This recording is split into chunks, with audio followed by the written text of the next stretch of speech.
I'm the co-founder of Circular 11, and we're turning low-grade plastic waste into building materials and home products. We're trying to create an end market for film-based and mixed stream plastics because they make up between 50 and 80% of global plastic waste.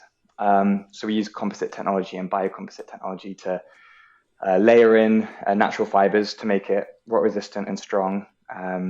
And we're already operating in the UK, but we're doing a lot of work in India to try and open a facility there in 2023. So we're working with some international charities there to set up a pilot production plant for communities that really need this kind of waste to be valorized to drive collection schemes.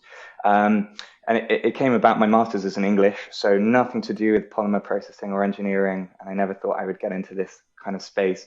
But I was working on a waste management project in Nepal just before COVID hit. And you can just see the impact of open burning on the communities you're living with. It's really carcinogenic. Imperial College estimated right after I got back that it accounts for between 2 and 10% of global CO2 emissions.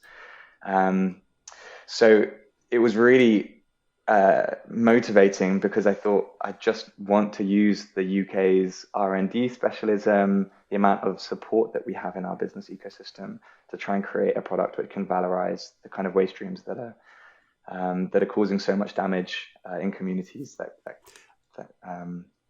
need it. So it's been a long journey, but we are past the kind of prototyping stage now. As I said, we're selling into the UK market and still finishing accreditation around some of the building roofing tiles, but exciting.